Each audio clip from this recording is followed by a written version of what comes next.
to the Citizen channel. We're all staying safe and well. Another CITY130 history special, and this is a European special, yes, as we prepare to take on, fairly old rivals. We played them 7 times. I think that's pretty good in Europe, isn't it? PSG, of course, Paris Saint-Germain. We're going to look at our record against our old moneybags French opponents. That's what we get called, isn't it? Let's call them. They can spend what they want, PSG, can't they, over the years? There don't seem to be any FFP problems with what they can spend on players and wages, but hey, I'm sure they must have a way of fiddling it that doesn't warrant anyone checking on them, but there you go. We'll not worry about that. We play them next on the 22nd of January 2025, as I'm recording this. Match day 7, of course, of the new 36-team Champions League format, which we're not very happy with at the moment, or it's not doing us any good at the moment, but we'll talk about that, no doubt, on other things. We played 7 against PSG, won 4, drawn 2, and lost just the 1, so we've got a good record. Our first ever meeting, which we'll chat about before we go, was on the 3rd of December 2008 in the UEFA Cup. That ended 0-0 at Eastlands then. Yes, we'll come back to that. And then all the rest of the games have been in the UEFA Champions League. 2016, we played them twice. Drew away and won at home. We drew 2-2 away and won 1-0 at home.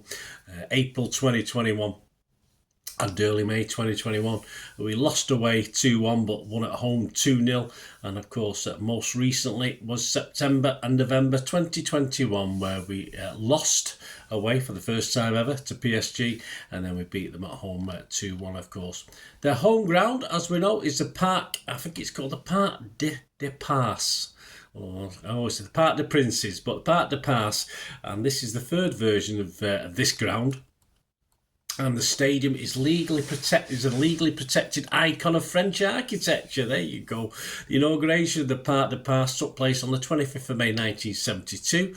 And this was a football match between France and Russia, or USSR, shall we say. PSG played their first game at the Parc des Princes against Liga 2 promotion rivals Red Star on the 10th of November 1973. Yes, they had a bit of a problem with a split up with another team at the time, so they got demoted back to the 3rd tier.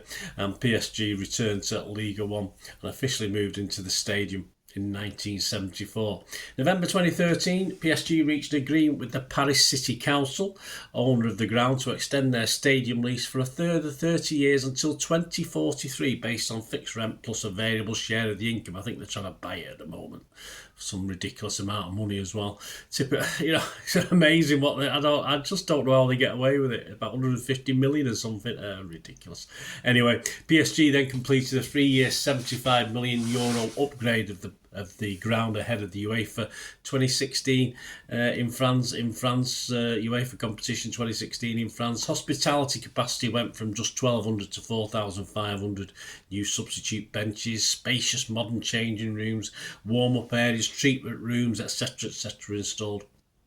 And it saw PSG stadium revenue swell from just €20 million to €100 million. Perhaps that's how they did it. Probably not. PSG are also looking to increase the capacity of their home to 60,000 in the coming years. And of course, as I said, trying to buy it off the council as well. For a song. Trying to buy it for a song. So far this season, of course, they're under manager Luis Enrique. PSG still await their holy grail, of course, of a Champions League. We got ours a couple of years ago, didn't we? Despite big spend on players and wages over many years, and they currently sit top of their Farmers League, League 1, 12 wins, 4 draws, no losses, and in the group of 36, like City, they're struggling a little bit. They sit 3 below us actually. City in 25th, they're 28th, so still in qualification for the round of 16, but not doing too well. Luis Enrique himself, well, he took over on the 5th of July 2023. Succeeding Christopher Gaultier. He signed a 2-year contract. He won a domestic treble in his first season. No great shakes that. Also reaching the Champions League semi-finals. Again, no great shakes. Always under pressure. 2-0 defeat to Arsenal in this Champions League this season back in October. Increased the pressure. But he seemingly extended. I think most people agree he did extend his contract to 2027. But with PSG, let's face it may not be worth the paper or the computer page it's written on. time will tell on that one. So as promised, let's go back to our first ever meeting with Paul Legunes PSG, sorry about the accents, on the 3rd of December 2008, the UEFA Cup, where manager Hughes played a weaker 11 as City were already through to the round of 32. Still had another game to play as well, so we were doing well, weren't we, with old Marky Hughes. The lineups that day, or that night, Man City was Hart, Zabaleta, Dunn, Benhaim, Garrido, Sturridge, Island Company, Vassell, Elano, and Joe and Haman. I don't even remember this guy. Muwari and Evans all came on off the subs bench. Subs not used: Schmeichel, Logan, Bertie and Casido. For PSG, they had Landro, Traore, Kamara, Bourlon, Sacco, Pancrati, Makalele, Clement, Rothen, Luyendula, Kesman. Subs coming on for them were Guili, Armand and Hurao. Hurao, something like that. Subs not used: Betty, Kira, Mabiala and Gogi. The attendance, rattling around the Easterns that night was 25,626. Were you there? Let me know your memories. The average that season for the Etihad, or Eastlands as it was called then, or City and Manchester Stadium, whatever, was just under 43,000. So well down on the average. So let's go over to the good old BBC for their report of this night's game. They said Manchester City's fringe stars failed to impress against Paris Saint-Germain but held on for a draw in UEFA Cup Group A. City recalled Joe and Elano for this one. It was a poor display, say the BBC, by City, that with the January transfer window looming and a host of players already being linked with big money moves to Eastlands, will have done little to persuade manager Mark Hughes that he does not need to overhaul his underachieving squad.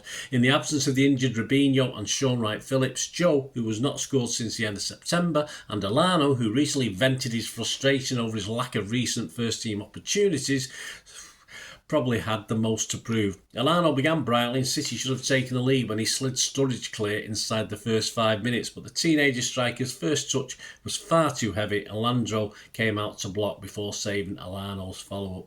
It was an open game, but PSG, with former Chelsea midfielder Claude Makalele patrolling in front of their defence, DM, soon tightened up at the back, and the rest of the first half saw precious few chances. The tempo of the game dropped off completely, save for some wild challenges from another ex-Chelsea player, no surprise, Matedja Kesman, that earned him a booking.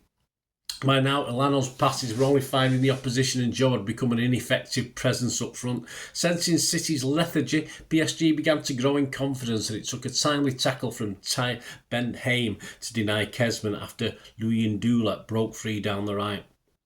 Things didn't improve for the home side at the start of the second half, and after Elano had limped off with a groin injury, the closest City came to a goal was when Vassell shot wastefully over from the edge of the box, and what had become another miserable night for Joe ended after 65 minutes when he was replaced by Ched Evans.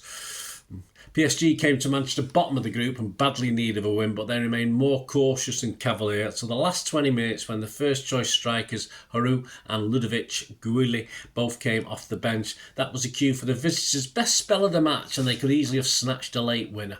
The impressive Luyendula was denied by Hart's legs after running clear, and Haru flicked wide before Kamara somehow missed a close range header. City were clinging on at the end, but they held out for a draw. That means they stay top of Group A with just a trip to play Racing Santander on the 18th of December to go. Did you go there as well? No, that was a nice night out. City man of the match, according to the BBC and fans' reviews, was Richard Dunn. No surprise there.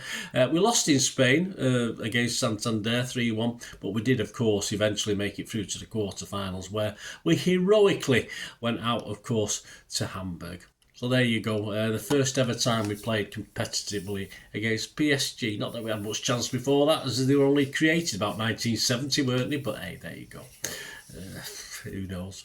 Anyway, I hope you enjoyed this little special, the CITY130 European Special, City against PSG. Let us know any memories you've got of any of the games. Say we played them 7 times. And let me know your thoughts. It'd be great to have them. Please, if you do like what I try and do here on the channel, both history and present, please support the channel. To find out how you can do that, just stay tuned, stay watching and listening. And of course, you want to contact me through various socials that I've got, just stay listening and watching for that as well. I hope you enjoyed the feature, and if you can support me through the subscription. If you can subscribe, guys, that'd be wonderful if you've not already done so.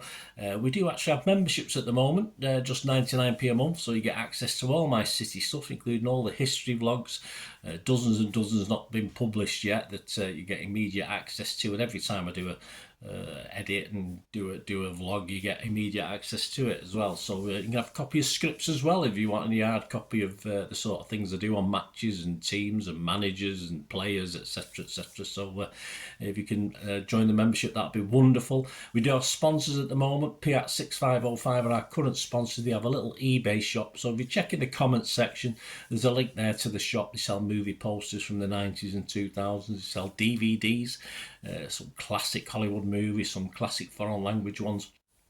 And if you do see anything you fancy on there, if you do place an order, just mention me, just say Bernard sent you, and you automatically get 10% reduction in the cost of your order. So fill your boots, guys, and my thanks to Piat6505. And yeah, if you want to support the channel just by watching the ads, that helps. Watch the ads, let them play through while you just have to check your phone or something, let it play out. And of course, if you follow any of the links, that always works as well. If you follow a link to one of the ads and you fancy something, I've done it myself. I've followed a link and actually purchase something from another organisation, but it can happen. It can happen. Not all ads are stuff you're not interested in. And of course, if you can give us a like, guys, that would be absolutely fantastic. All likes are much appreciated. Anyway, thanks for watching. Until the next time, of course, I only ever ask one thing, don't I? Please, I ask you all to stay safe, especially you Blues. Until the next time, come on, City. Bye for now.